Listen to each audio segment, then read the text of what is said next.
India becomes most open economy in the world for FDI.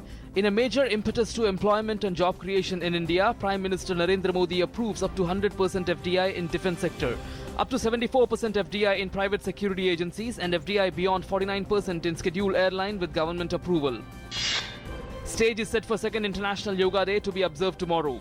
Prime Minister Narendra Modi will lead the world in celebrating the mega event from Chandigarh, with over 35,000 people expected to participate in this event. This year, emphasis is on participation of Divyang, youths and people from weaker sections of the society. PM Modi releases commemorative postage stamps on Surya Namaskar. Image of yoga poster lights up at UN building in New York ahead of International Yoga Day. 135 countries to represent in New York tomorrow. India's permanent representative to UN, Syed Akbaruddin, says India's effort this year will be to enhance the importance that we place in yoga and indicate that Yoga Day is not one of opportunities, but it is a holistic approach that we will all work towards enhancing its global role. Gujarat Police Anti-Terrorist Squad arrests Nazir Rangrez, a key accused in 2008 Ahmedabad serial blast. He was arrested from Belagavi in Karnataka. Rangrez had figured in the investigation into the blasts. He is believed to be a part of Indian Mujahideen. In July 2008, 18 blasts rocked Ahmedabad, leaving at least 56 people dead and injuring over 150. Mastermind of topper scam of Bihar intermediate examination Lalkeshwar Prasad Singh and his wife Usha Sinha have been arrested from Varanasi. Lalkeshwar Prasad Singh is former chairman of Bihar School Examination Board. Both were evading arrest after lodging of FIR against them. The special CBI court in Mumbai has accepted the application moved by Indrani Mukherjee's former driver Shyambar Rai to become an approver in the Sheena Bora murder case. The CBI had also said that they had no objection in making Rai an approver. Expressing his desire to turn an approver, Shyambar Rai had said he wanted to disclose all truths as he had played a role in Sheena Bora's murder.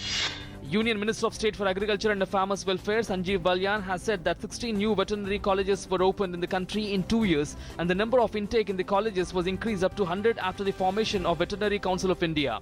He said that the council has successfully conducted All India Pre-Veterinary Test AIPVT 2016 and introduced reservation policy for SC and ST category students across the nation in veterinary colleges.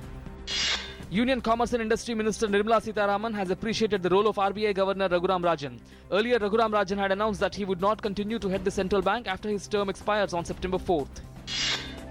Delhiites witnessed pleasant weather today as the skies turned cloudy, bringing respite from the hot and humid conditions. Mercury came down several notches with light rain occurring in many parts of the city.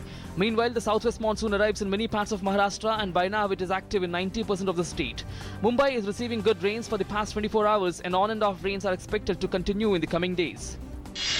Supreme Court declines to stay the government's notification on declaring Nilgai in Bihar, monkey in Himachal Pradesh and wild boar in Uttarakhand as vermin. The apex court, however, issued a caveat saying the culling of wild animals can take place only when they enter areas of human habitation and they cannot be hunted in their homes. The 48-hour-long countdown for Wednesday's launch of record 20 satellites by ISRO from Sriharikota began at 9:26 this morning.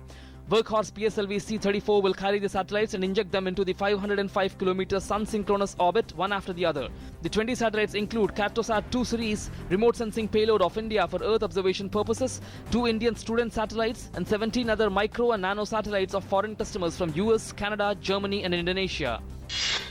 In Russia, 15 children died in a storm while boating on a lake in the northwestern region of Karelia. Several boats with children overturned in a storm 120 kilometers east of the border with Finland.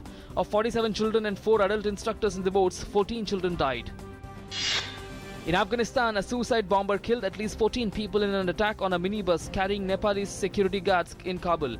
Interior Minister spokesman said that the 8 others were wounded in the attack and the police were working to identify the nationalities of the victims. Taliban claims responsibility for the attack. Prime Minister Narendra Modi condemns the attack and expresses his deep condolences to people and governments of Afghanistan and Nepal on loss of innocent lives. The UN Refugee Agency says persecution and conflict in places like Syria and Afghanistan raised the total number of refugees and internally displaced people worldwide to a record 65.3 million at the end of the last year. The previous year, 2014, had already seen the highest number of refugees worldwide since World War II, with 60 million displaced people. In Syria, 3 people were killed in northeast of the country when a suicide bomber attacked a Patriarch Ignatius Ephraim II-led event commemorating the massacre of Christians more than a century ago.